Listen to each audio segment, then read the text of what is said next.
Hello, my name is Sierra Dixon, and I'm here today to talk about the benefits of scaffolding classroom discussions with ELL and MLL students. Also, the benefits of using their learners' native language in the classroom as a resource. And last part is the best practice to implement the when introducing academic vocabulary and content to ML students in the classroom. So I'm going to start off by saying I am a first grade teacher, and all of these supports in the classroom for MLL and ELL students are just from articles that I have read. I will also include my resources and also from everyday routines that I'm using in my classroom to this day. I'm going to start off with my first part, which is scaffolding classroom discussions. Scaffolding helps MLEL students in so many ways. It like moves them into the conversation, whereas we are building different strategies and we are talking together. So we're starting with something that they may know a little about, or maybe it's new to them, and we are building upon um, sh- these strategies or this new approach or whatever we're learning, so they can actually be proficient and more knowledgeable about what we're learning. It includes like using a sentence stem or a sentence starter to help them write and get their ideas. Also, modeling approach definitely helps um, ML students. So I do, we do, you do approach. That definitely is one of those approaches that helps them. And also visual supports, modeling, which I just said. And also, I forget, like one of the biggest things is actually talking to a partner. Students learn from other students.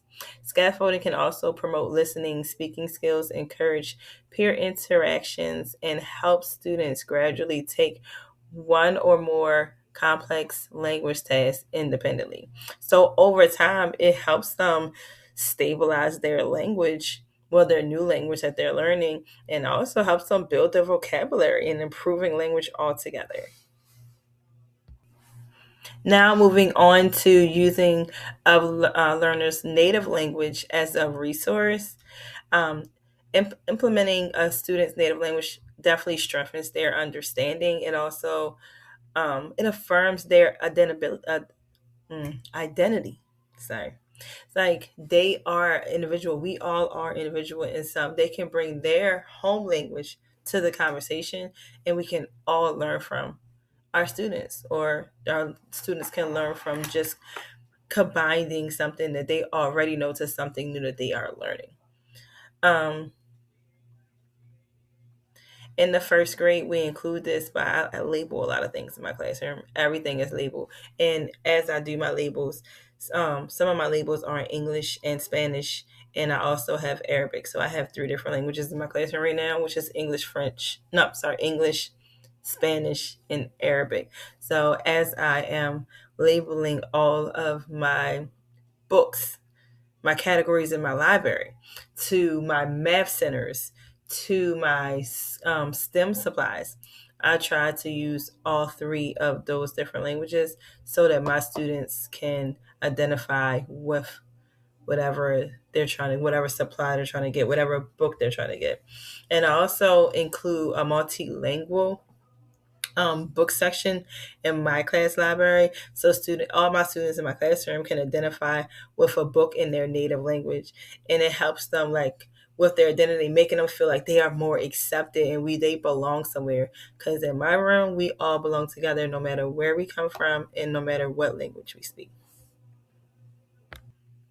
So doing all this definitely strengthens um, a students just like focus, participation, reduces their frustration, because who's not frustrated when they don't understand something or when they don't feel accepted. Moving forward to best practices for introducing academic vocabulary and content.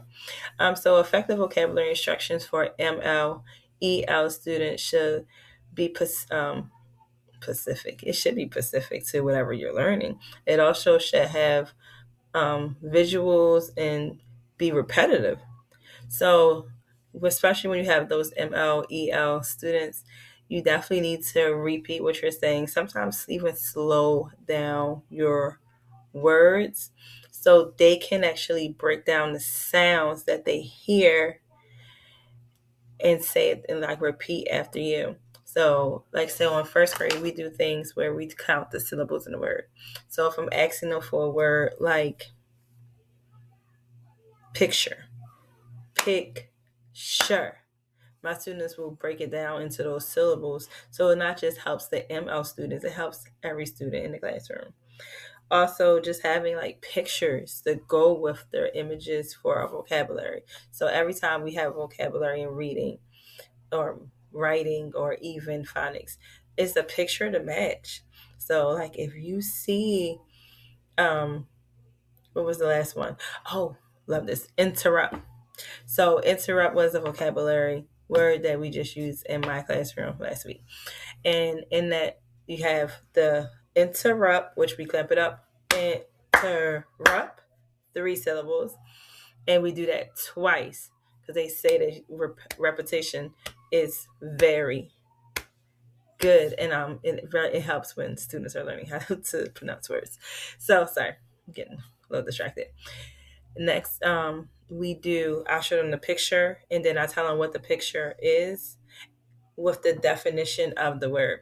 Then after that, I ask them for an example. How do they know what interrupt? What does interrupt mean to them? So they have to tell me the definition in their own words, and then also give me an example of a time that maybe someone interrupted them, or maybe they interrupted someone.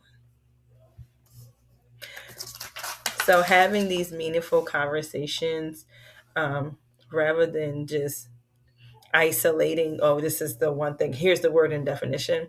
I feel like it helps build a ML and a EL students vocabulary, and definitely supports them with all content, no matter what content we are going over. So overall, these strategies create a supportive and inclusive classroom environment where EL and ML students can build language skills while actively engaging in that grade level learning. So welcome to the first grade ML students. I hope you guys have a great experience.